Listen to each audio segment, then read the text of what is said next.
নমস্কার বন্ধুরা, গোপাল সোনার চ্যানেলে আরও একটা নতুন ভিডিওতে আপনাদের স্বাগত জানাই। আজকের ভিডিওটা মূলত দীঘার জগন্নাথ মন্দিরকে কেন্দ্র করে। আমরা সকাল সকাল সবাই স্নান করে ভগবানকে দর্শন করার উদ্দেশ্যে বেরিয়ে পড়েছি। এখান থেকেই আমরা প্রবেশ করছি। হরে কৃষ্ণ। হরে কৃষ্ণ। তারপর এইখান দিয়ে গিয়ে অনেকটা বড় এরিয়া জুড়ে এই মন্দিরটি। বন্ধুরা, আমি সবাইকে, আমার বন্ধুদের বলবো যারা আমার ভিডিওটি দেখছেন, যে এই পাথরগুলো প্রচণ্ড গরম। বাচ্চাদের তো প্রচুর কষ্ট হচ্ছে এই পাথর দিয়ে হাঁটলে, আর বড়দেরও খুব অসুবিধা হচ্ছে। তাই আপনারা যখন আসবেন তখন মানে একটা যদি মোজা পরেন তাহলে হয়তো গরমটা একটু কম হবে, কষ্টটা একটু কম হবে। আর ছাতা অবশ্যই আনবেন।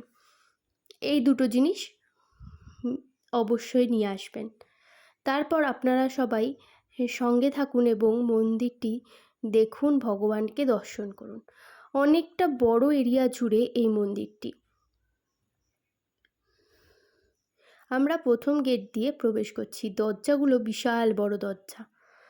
তারপর এই মন্দিরের চারিপাশে এরকম জলের ডোবা মতো করে চারিদিকে পদ্ম গাছ লাগানো, আর প্রচুর পদ্ম ফুল ফুটে রয়েছে। আর এখানে ভগবানকে দর্শন করুন। অনেকে এখানে ভগবানের এখানে পয়সা ছুঁড়ে দিয়েছে। আপনারা যারা এরকম করেছেন তারা একটা পাত্রতে বা প্রণামী বাক্সতে রাখুন। এইভাবে ভগবানকে পয়সা ছুঁড়ে দেওয়াটা আমার তো ভালো লাগে না। এই আরেকজন দিদিভাই গোপুসোনাকে নিয়ে এসেছে। তারপর আমরা মূল মন্দিরের উদ্দেশ্যে এগোচ্ছি।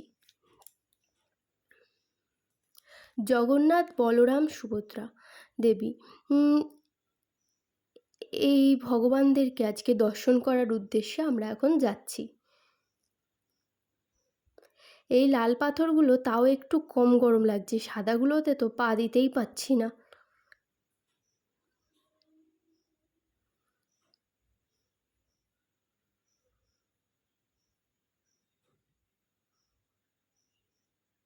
ওই যে চূড়া, যেখানে জগন্নাথ দেবের মন্দিরের পতাকা, এই যে এই গেট দিয়ে ঢুকেই মূল মন্দির ভগবানের। এখানেই ভগবানকে দর্শন করবেন। আপনারা সবাই সঙ্গে থাকুন। তারপর দেখুন বন্ধুরা, ভগবানকে দর্শন করুন। জয় জগন্নাথ।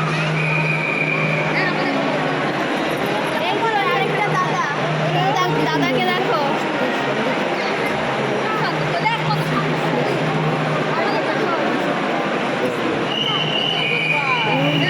এরা তো সবাই আমার বাবিকে পেয়ে খুব খুশি। বাবিকে বলছে ছোট্ট গপু, আর আমার বাবি এই মন্দিরে পুরো ঘুরছে।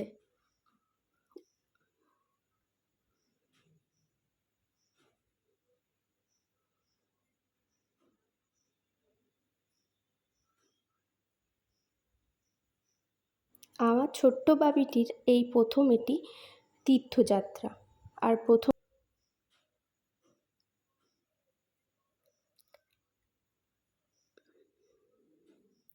রাত্রির বেলায় বন্ধুরা আমরা দর্শন করার উদ্দেশ্যে গেছিলাম, কিন্তু আমরা সেদিন রাতে দর্শন করতে পারিনি।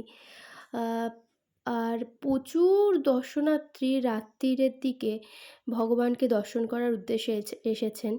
অনেকে হয়তো টাইমের লাইনে দাঁড়িয়েছে, কিন্তু টাইমে পারেনি, তাই বাড়ি ফিরে যেতে হয়েছে। সেই দিন রাতে হয়তো অনেকেরই ভগবানকে দর্শন করা হয়নি, কারণ 9টার মধ্যে মনে হয় মন্দিরটা বন্ধ হয়ে যায়, সেই জন্যে আমরাও পারিনি। পরের দিন আমরা গেছিলাম পুজো মানে মন্দিরে ভগবানকে দর্শন করতে।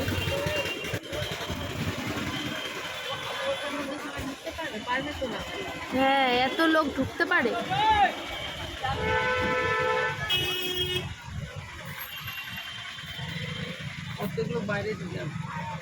আর প্রচুর জ্যাম।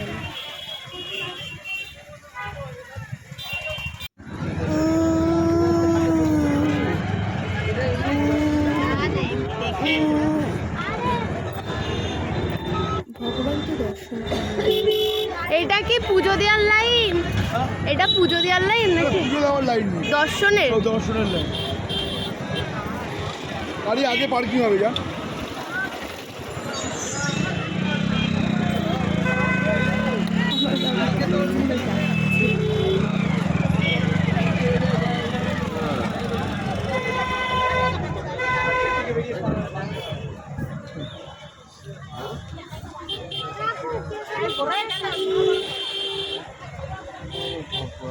কতটা এরিয়া জুড়ে মন্দির।